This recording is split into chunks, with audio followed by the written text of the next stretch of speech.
Bonjour les amis, tout va bien? Je suis Rosario Notarigo, docteur en médecine en Belgique, expert en Feng Shui occidental et ici au Brésil, responsable du projet Ser Mais Feliz, comment être plus heureux.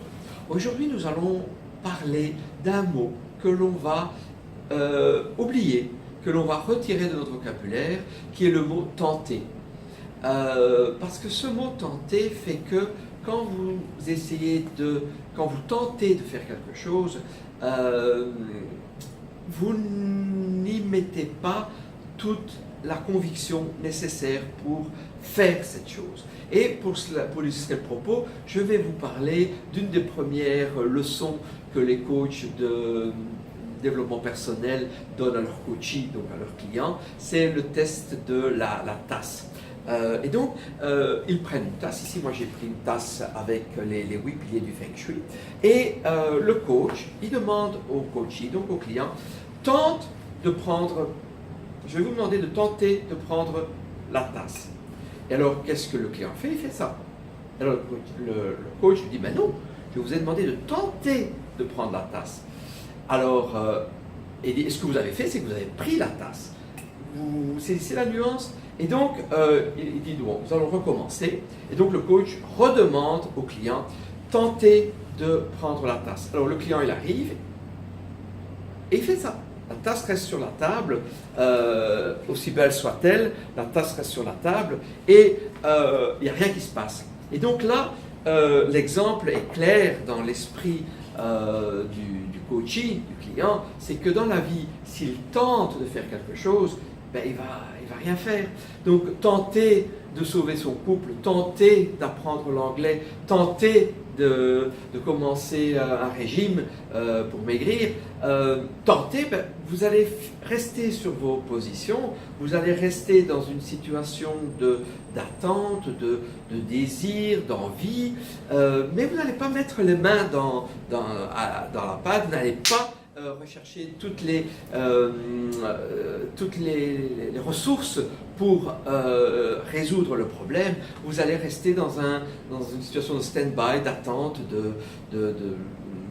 d'envie, de réflexion peut-être, mais en attendant, le problème, si c'est un problème, ben, il va grandir.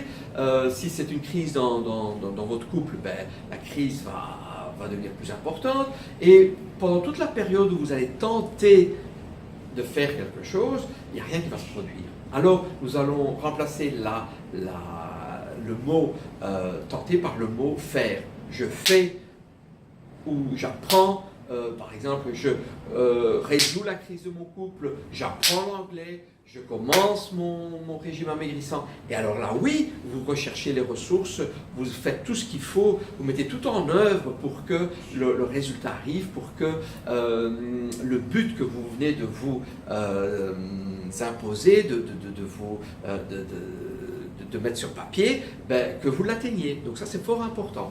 Donc voilà, donc ça, c'était le propos d'aujourd'hui. C'était donc de supprimer ce mot-là et donc de remplacer par un verbe d'action. Donc j'apprends, je fais, je m'améliore dans mon couple, je vais faire ceci dans mon couple pour que la personne que j'aime, que ce soit mon épouse ou mon mari, soit plus heureux avec moi et que nous soyons plus heureux ensemble. Parce que le projet être plus heureux, c'est quoi? C'est passer du stade A où on est entre les deux, au stade B où on est plus heureux. Et donc, nous allons ensemble développer toute une série de conseils, d'astuces pour que quand chaque jour on se lève, on se réveille, on commence une journée merveilleuse et que c'est une journée pour être heureux et pour rendre les personnes autour de soi encore plus heureuses. Voilà, donc ça c'était le propos d'aujourd'hui. Si vous avez aimé, ben, je vous invite à mettre un like, ça c'est toujours comme une petite étreinte que vous me faites.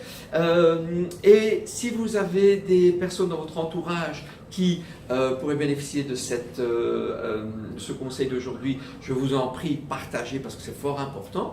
Et si vous avez un commentaire ou si vous avez une question, ben, laissez dans la zone ici, commentaires, vos commentaires ou vos questions. Et alors je vais vous poser une question, voilà, qu'est-ce que je vais faire aujourd'hui? Est-ce que je réussis, oui ou oui? Répondez oui si vous réussissez à faire ce que vous souhaitez faire et non pas, entre guillemets, tenter de faire quelque chose. Répondez-moi oui ici en bas si vous allez mettre les mains à la pâte, si vous allez faire ce qu'il faut pour réussir. Voilà, c'est le défi que je vous lance aujourd'hui. C'est un défi bien spécial. Voilà, j'attends vos réponses. Alors bon, il est déjà arrivé le temps de nous séparer et vous savez quoi? Je vais vous souhaiter le meilleur. À très bientôt!